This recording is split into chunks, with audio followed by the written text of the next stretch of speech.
सीनों में है हमारा आशा नहीं मिटाना नामो नशा हमारा। बातिल से डूबने वाले ऐ आसमान नहीं हम सबर कर चुका तू इम्तिहान हमारा। बलगल उला बिकमालिही मोहब्बत रशद हसनत जमीउ खिसालिही सल्लु अलैहि व आलिही। मौलाया सल्ली व सल्लिम दाइमन अबदा या रब्बी सल्ली व सल्लिम दाइमन अबदा अला हबीबिका खैरिल खल्क़ि कुल्लिहिम।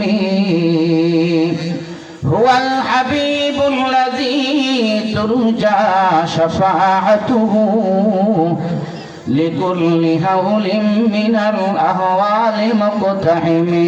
बलगल उला बिकमालिही कशफत तुजा बिजमालिही हसनत जमीउ खिसालिही सल्लु अलैहि व आलिही। जहाँ तक है रबूबियत खुदा की वहाँ तक है नबूवत मुस्तफा की। ला इलाहा इल्लल्लाह ला इलाहा जर ला इलाहा।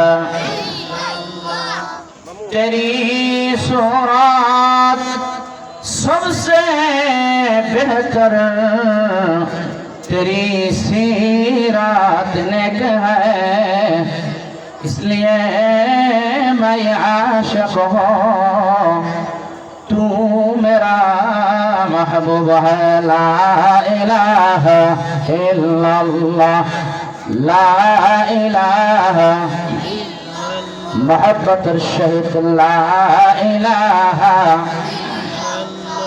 ला इलाहा इल्लल्लाह मुहम्मदुर रसूलुल्लाह सल्लल्लाहु ताआला अलैहि वसल्लम। आज 19 নভেম্বর 2025 বুধবার ঢাকার শিরোমণিতে অবস্থিত সাভার দারুল কোরআন মাদ্রাসা হাফেজ ছাত্রদের দস্তরবন্দি উপলক্ষে 12তম বার্ষিক ওয়াজ মাহফিল চুঙ্গিরপাড় মজিদপুর সাভার ঢাকা। অধ্যকার মাহফিলের সম্মানিত সভাপতি, প্রধান অতিথি, বিশেষ অতিথিবৃন্দ, প্রধান মেহমানে খুসুসি আলোচক বৃন্দ, ওয়াজিনে কারাম, জাতির শ্রেষ্ঠ সন্তান হযরত উলামায়ে একরাম, সামনে উপবিষ্ট ধর্মপ্রাণ মুসলমান ভাইরা, আমি আপনাদের সামনে পবিত্র কালামুল্লাহ থেকে একটি আয়াতে কারিমা তেলাওয়াত করেছি এবং নবীজির হাদিসের ভান্ডার থেকে একটি হাদিসের টুকরা তেলাওয়াত করেছি। আল্লাহ পাক তাবারক ওয়া তাআলা তৌফিক দান করলে স্বল্প সময়ের মধ্যেই আমি আমার নির্ধারিত বিষয়ের উপর নির্ধারিত টাইমের মধ্যেই আমার বয়ান শেষ করার চেষ্টা করব। ওমা তৌফিক ইল্লা বিল্লাহ।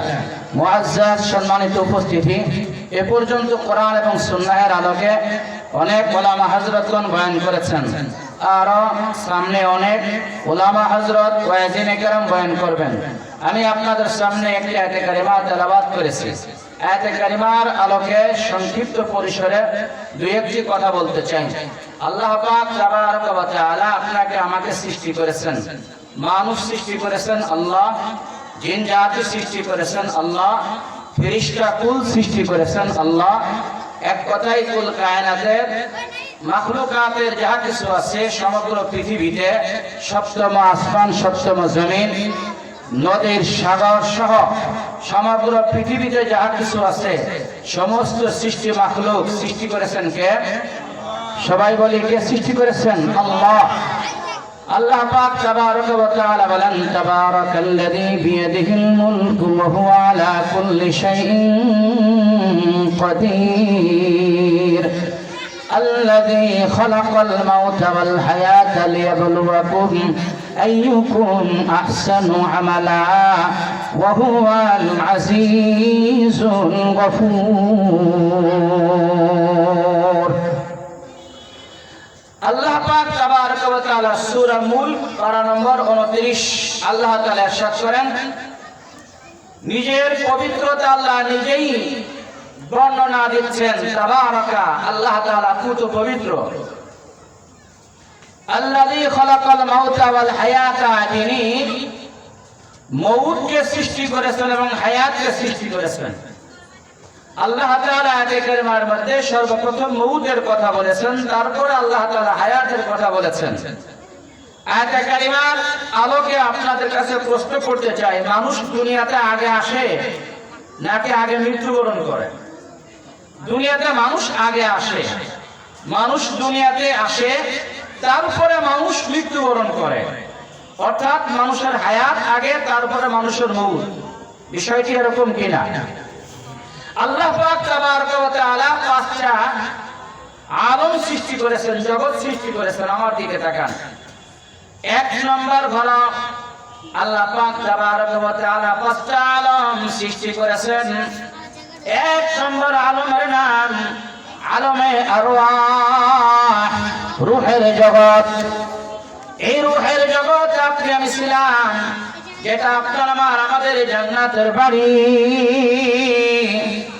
রূহের জগৎকে আলমে আরওয়াহ, রূহের জগৎ মালিক সৃষ্টি করেছেন। এটা হলো এক নম্বর আলাম।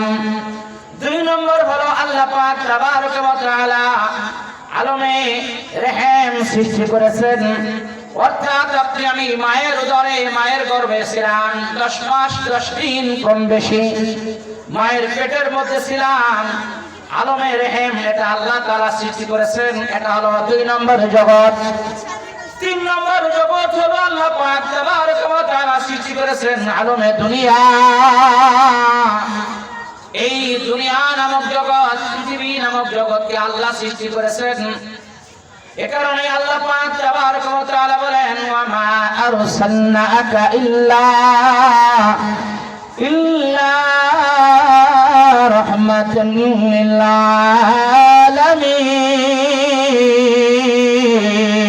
আলামিন। আল্লাহ পাক তাবারক ওয়া তাআলা সমগ্র পৃথিবীর কোন কায়নাতের মাখলুকাতের জন্য আমাদের নবীকে আল্লাহ পাক তাবারক ওয়া তাআলা রহমতের নবী, আমার মালিক বানিয়ে সৃষ্টি করেছেন। আল্লাহর হাবিব হাদিসের মধ্যে সহিহ বুখারী শরীফ এবং মুসলিম শরীফের বর্ণনা, অন্যান্য সিয়াসিতার কিতাবের মধ্যে হাদিস খানা বর্ণিত আছে। নবীজি ইরশাদ করেন, তারাকতু ফীকুম আমরাইন লান তাদিল্লু মা তামাসসাকতুম বিহিমা কিতাবাল্লাহ ওয়া সুন্নাত রাসূলিহি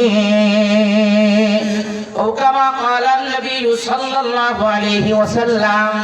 আল্লাহ নবী বলেন, ও দুনিয়ার উম্মত শোনো, আমার ইন্তেকাল হয়ে যাবে, পৃথিবী থেকে আমি নবী বিদায় নিয়ে যাব। আমি নবী তোমাদের জন্য দুইটা বস্তু রেখে গেলাম আমানত।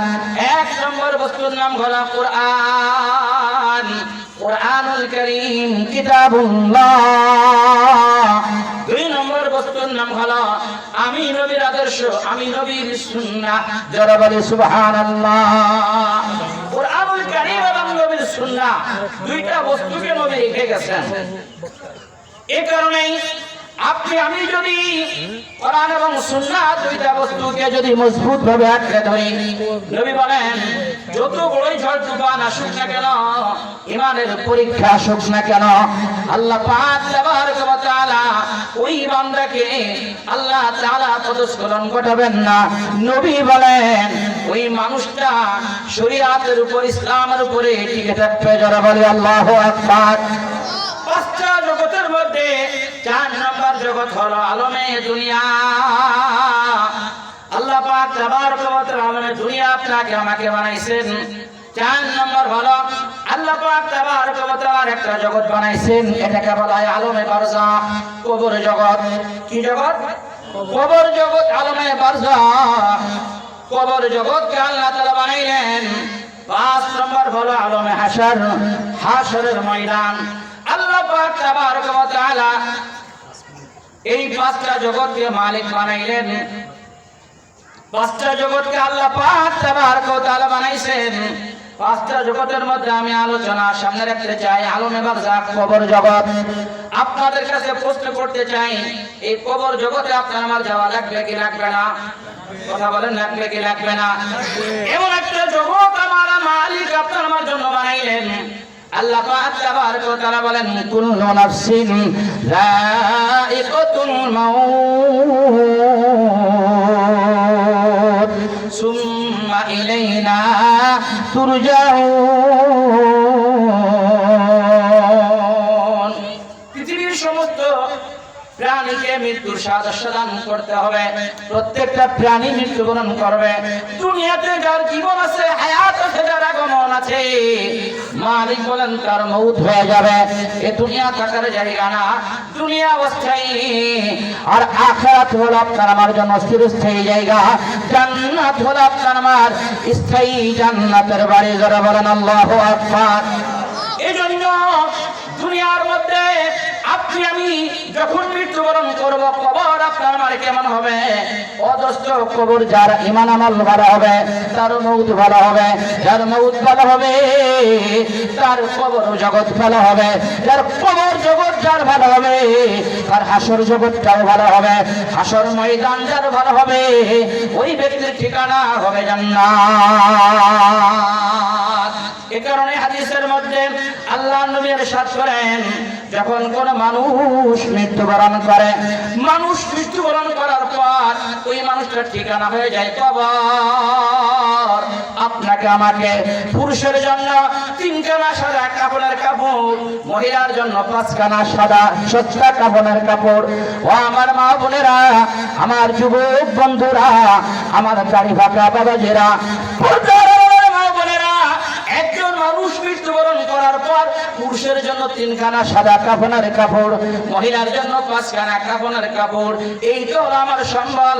আর মসজিদের লাশের খাটিয়া আপনাকে আমাকে কফিন বন্দি করে মিষ্টির প্যাকেটের মতো করে বান্ধন দেয়া ওই কবরের মধ্যে আপনি আমার লাশকে রেখে আসবে। আওয়াজ করেন ঠিক কি ঠিক না? আল্লাহ নবী হাদিসের মধ্যে বলেন, সূরা আবু দাউদ শরীফের বর্ণনা, তিরমিজি শরীফের বর্ণনা, আমার নবী আলাইহিস সালামের ইরশাদ করেন, ইদা বুইসাল মাইয়িতু ফি কবরিহি, যখন কোন মানুষ মৃত্যুবরণ করে আর যখন তাকে কবরের মধ্যে রেখে আসা হয়, যখন কোন মানুষকে কবরের মধ্যে রেখে আসা হয়, 40 কদম লাশকে রেখে, মুর্দারকে রেখে যখন জানাজায় যারা শরীক হয়, আত্মীয় স্বজন গোলা, রক্তের বাঁধন গোলা, বন্ধু বান্ধব গোলা, ও যুবক, আমার বৃদ্ধ বাবাজিরা, মা বোনেরা, 40 কদম যখন আপনাকে আমাকে কবরে রেখে সবাই যখন বিদায় নেবে, মুর্দার যখন তাকায় দেখবে কবরের মধ্যে তার রূহ ফেরত দেওয়া হবে সুয়াল জব করার জন্য। মুর্দার যখন দেখবে উপরের দিকে তাকাবে মাটি, ডাইনে তাকাবে মাটি, বামের দিকে তাকাবে মাটি, নিচে মাটির বিছানা, চতুর্দিকে শুধু মাটি। চিৎকার করে কোনো লাভ হবে না, ওই কবরের মধ্যে কোনো বন্ধু পাওয়া যাবে না। ঠিক কি ঠিক না? আল্লাহ নবী হাদিসের মধ্যে বলেন, ইদা বুইসাল মাইয়িতু ফি কবরিহি, যখন মানুষকে কবরের মধ্যে দাফন করা হয়, ওই কবরের মধ্যে 3 প্রকার বন্ধু পাওয়া যায়। যারা যারা বলেন আল্লাহু আকবার। বন্ধু কয় প্রকার? 3 প্রকার। যারা বলেন কয় প্রকার? 3 প্রকার বন্ধু।